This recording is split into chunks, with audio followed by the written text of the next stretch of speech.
Two rising stars. Two completely different styles. One is elegance, precision, and pure creative genius.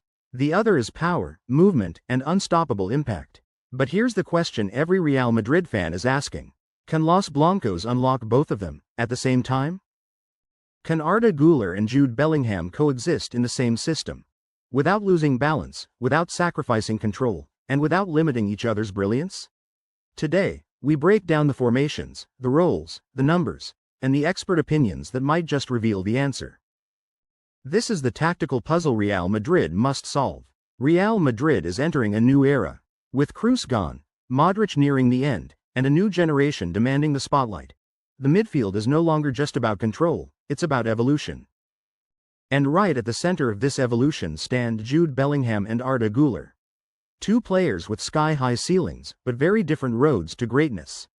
Bellingham, already a superstar, a physical force who dominates entire matches. Güler, the prodigy, the kind of rare technician Madrid fans compare to the likes of Özil and Isco. But great talents don't automatically fit together. The challenge is deeper than simply playing both.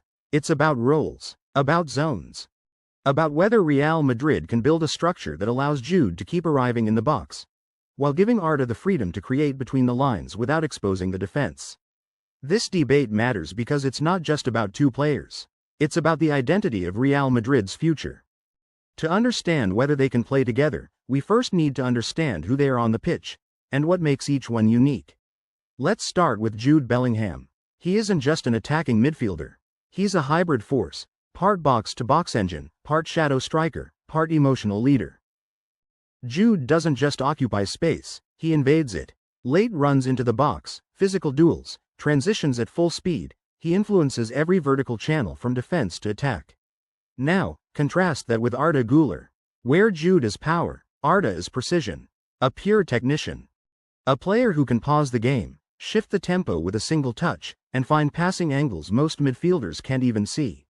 He thrives in tight pockets. Between the lines, in the half spaces, right in the zones where Real Madrid historically lets its magicians create.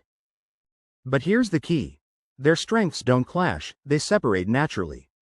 Jude works in the left half space and pushes vertically. Arda operates centrally or to the right, drawing defenders out, creating space for runners. One is the hammer, one is the brush, two different tools, but potentially part of the same masterpiece. The real question isn't whether they are similar. It's whether Real Madrid can build a structure where both of their gifts shine, without one dimming the other. So now we arrive at the real tactical question. How can Real Madrid fit both Bellingham and Güler into the same starting 11, without losing balance? Let's break down the three realistic tactical shapes Carlo Ancelotti could use. First, the 4-2-3-1. This is the safest, cleanest structure to maximize both players at the same time. With a double pivot, Tchouaméni paired with Valverde or Camavinga, Madrid gets stability and ball recovery. Ahead of them, Güler can play in his most natural role, the central creator, floating into the right half space, receiving the ball between the lines. Bellingham, meanwhile, starts slightly deeper, arriving late into the box instead of camping there as a pure 10. This gives him space to attack from behind. The part of his game that makes him so dangerous. The strength of this system is spacing. Güler organizes, Jude penetrates, and the pivots protect. Formation 2. The midfield diamond. The maximum creativity option. The second option is the diamond. A classic Real Madrid shape, and one that unleashes creativity through the middle. Tchouaméni sits as the anchor. Bellingham becomes a left-sided interior, a role he excelled in at Dortmund. Valverde or Camavinga plays on the right, and Güler occupies the tip of the diamond with complete freedom. This gives Madrid total dominance in central areas. Güler receives in dangerous pockets, Jude overloads the left half space, and the team can suffocate opponents with passing triangles. But there's a trade-off: you lose natural width. This shape only works if the full-backs, especially on the right, push high and stay aggressive. And then there's the hybrid 4-3-3, the modern, fluid version Ancelotti loves. In this setup, Güler plays as the right-sided interior, drifting wide, cutting inside, almost becoming a second playmaker like a young Luka Modric or Isco. Bellingham keeps his advanced license on the left, operating between a midfielder and a second striker. This system demands discipline from the wingers and pace from the full-backs, but if executed properly, it gives Real Madrid overloads on both sides and constant vertical pressure. So yes, tactically, the two can absolutely coexist. But the real decision comes down to shape, discipline, and how much creative responsibility Ancelotti is willing to give Güler, while still unleashing the chaos that makes Bellingham unstoppable. Tactics tell one story, but the numbers tell another. To understand whether Güler and Bellingham can truly coexist, we need to look at what they actually produce on the pitch right now. Let's start with passing. In his recent matches, Arda Güler averages one of the highest passing accuracies in the squad, often above 90%, even in tight central areas. That's elite control for a player his age. Bellingham, meanwhile, sits slightly lower, in the 84 to 87% range, which is expected for a player making riskier, forward-driving passes. But here's the key. Güler provides stability between the lines. Jude provides progression through the lines. Two different roles. Two different statistical profiles, but both essential. When it comes to dribbling, Güler actually leads in success rate, using quick touches, feints, and hip movement to escape pressure. Think silk, not speed.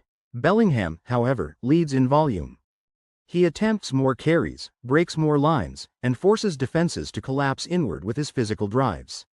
So again, the stats don't overlap, they complement.